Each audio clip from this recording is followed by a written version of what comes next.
Good evening, everyone. Thank you. This evening is to celebrate noteworthy contributions of young trailblazers. My privilege and pleasure.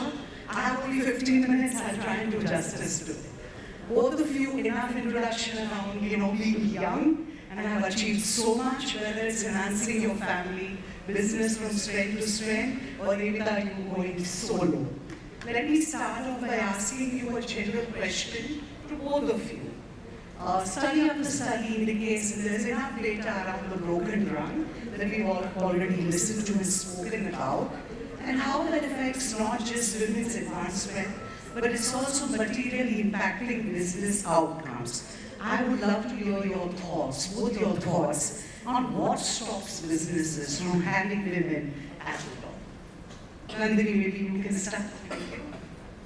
I'd say it works both ways. There is a culture we tend to lose women after their first child, or sometimes even their second.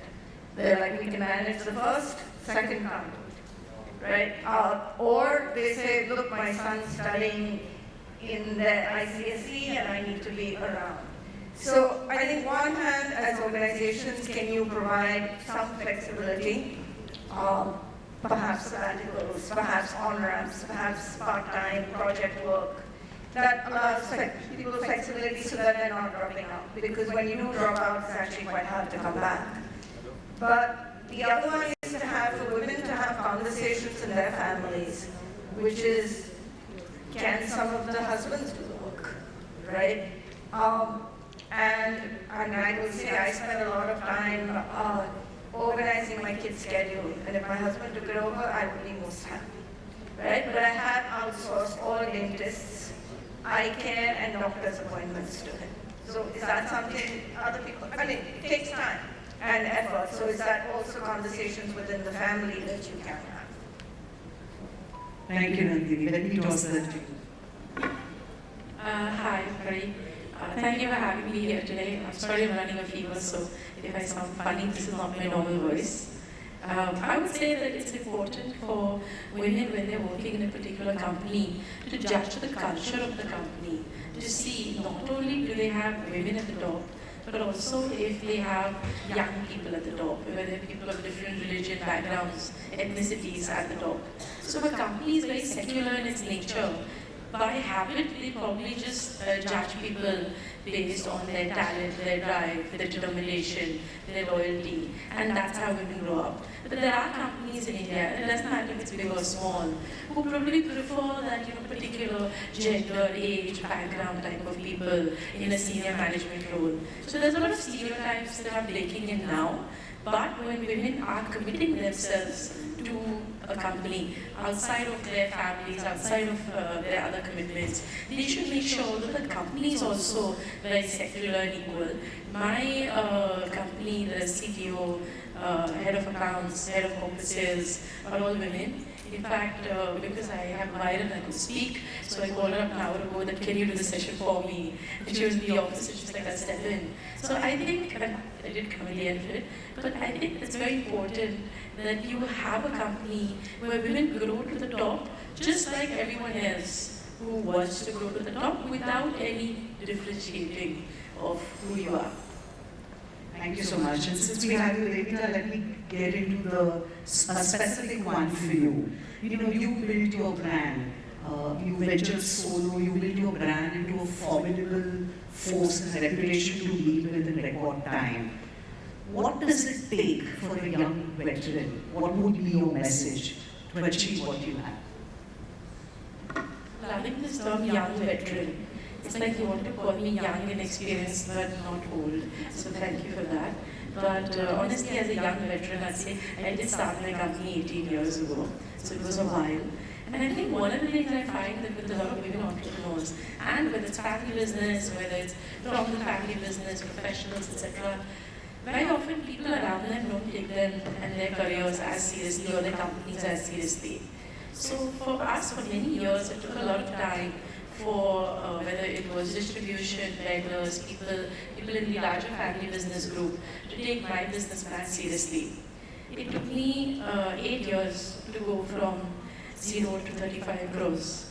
then once we were able to hit a profitable model and people could see that yes, this company has value, within 4 years we grew from 35 crores to 960 crores. So this is really the J curve of business. Thank you. And what happens is there's a good and bad in that. But the bad, of course, is that the struggle every time when I would go to a distributor and say, my salespeople would go to distributors and say, keep our product. And they would say, आपका product अच्छा है, branding भी अच्छा है, मगर आपका boss से शादी हो जाएगा, company बंद हो जाएगा, spare parts नहीं मिलेगा. So there are all these ridiculous hurdles that many companies male-owned companies did face. On the positive side is that when people don't take you seriously, the company can grow very well under the radar. So we grew very strong, very fast, without our major competitors expecting them to come and just whoop them. So I think there are pros and cons to it. If you're someone who's in it for the long game, if you're someone who is patient, who realizes it takes time to develop a business model, and you will be invited on a platform like this, being a young veteran of 18 years, you have that drive in you for the long term, then why not? Why can't you achieve it? Patience and perseverance, there you go. That takes me to Nandini. As a leader, Nandini, what strategies have you implemented to increase female representation, let's say, in your office? So I think one is when we look at hiring, we're actually hiring more women than we did before, so we're making it a point for all the candidate slates to at least have one woman. And that means actually when you hire them, because you see them, they're actually showing up. But the other one is our high potential programs have a higher number of women, 37% of the actual number in the population. So in a way, that's another way of saying, okay, these are the high potential women, let's invest in them and actually grow them. And I think even if I look at critical talent, we've got a higher number of women in those critical talent identified roles. So again, those are people that we tend to look after, you tend to, again, invest and try and grow them. So those are the couple of things. At Piramal Pharma, you see enough and have a high-performing board. Your thoughts on what can organizations do to enhance participation of women at the board level? At the board level, I think we'll see if the great reset, the board reset in 2023 means that there'll be a different set of directors coming in, because it's been 10 years since the mandate of having max 2 5-year terms.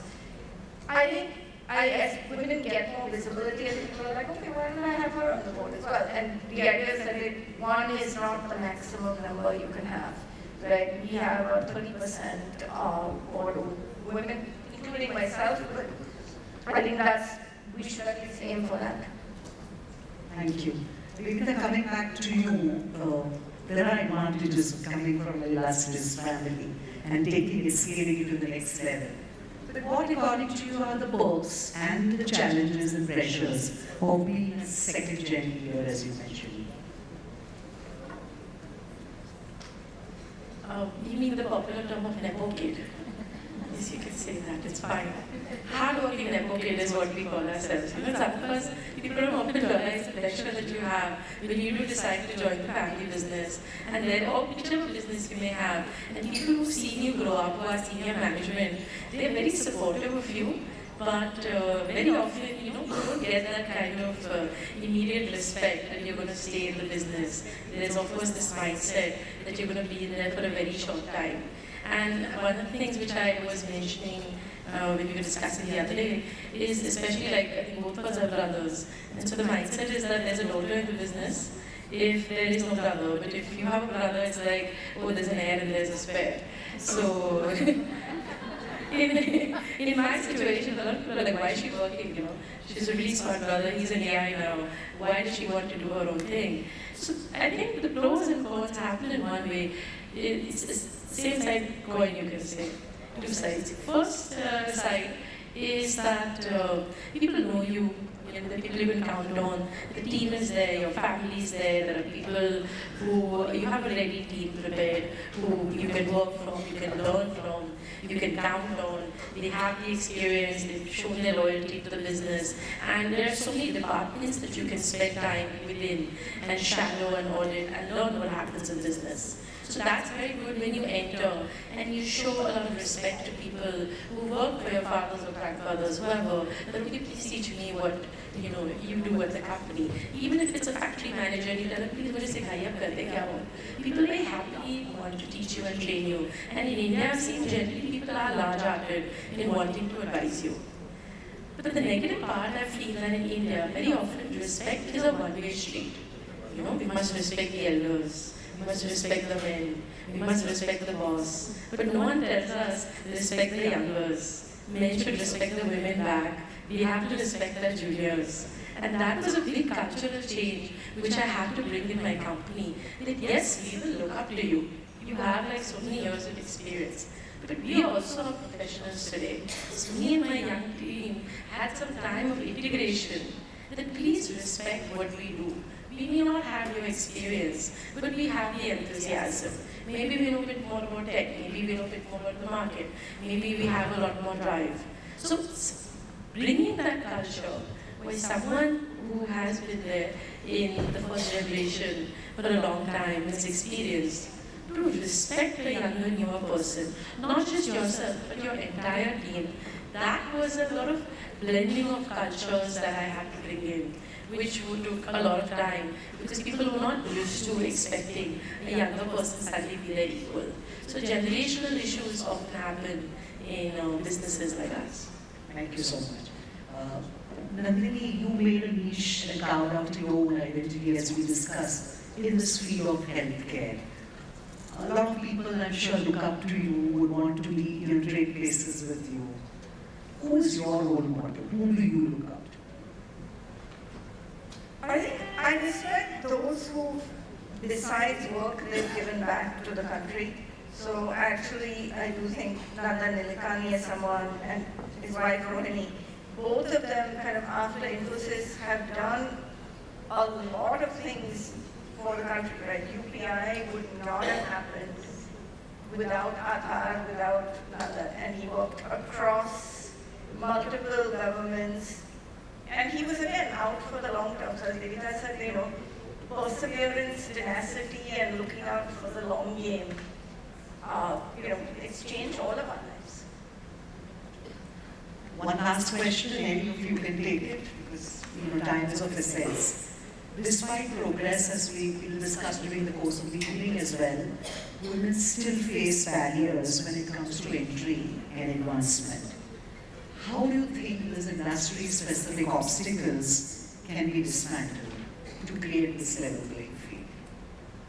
I think a lot more conversations and a lot more, I think women have to also, you have to balance yes, these are my family needs, but these are also the work needs, and but tenacity and again, credibility and showing up to some extent matters. If you're good at what you do, you get a lot more leeway. Which is a tough message, but... Devita, your last thoughts. I think one thing that I strongly believe is that my professor used to say this in California. He said routine sets you free. So there is this mindset that women can't work as long hours as men, and that's not true. Women actually are very willing to put in the long hours when required. But as a company, we should have that routine that would come at 10 and leave by 6. Expecting employees to work weekends, work from home, work long hours, it is when you're infringing in their personal time. And that stops a lot of women from saying, oh my God, if I reach to the top, I will take away time from my family and my other commitments to be at that top position. I always say that, listen, please work within these hours. And then within these hours, whether you're a call center employee or you're a CTO, that depends on your brain work. So it is also important for companies to respect that, listen, this is your personal time. You can leave at 6 o'clock, whatever work has to be there, we will start tomorrow at 10. Work from home is actually making women work at 2 a.m., if I'm not mistaken. Right? Like, oh, I'm not well today, okay, great, we can work from home. So it's very important for companies to, as she said, together say like, look, when we are creating the environment for you, that does not expect you to work these extra hours, because women don't have a fear of failure. Women often have a fear of success. Their fear is that when I reach the C-suite, will they take away time from what I need outside of the office? Will I have to be a different person? Will I have to be someone my friends don't relate to? Will I have to be someone that becomes unnecessarily aggressive? So that often stops women. And I think it depends, again, choose the company you work for and see their culture. If you are driven and they are equal, then and open-minded, then together you will grow. As they say, tali hum do haath se bachti hai. So the women and the company together have to work on this.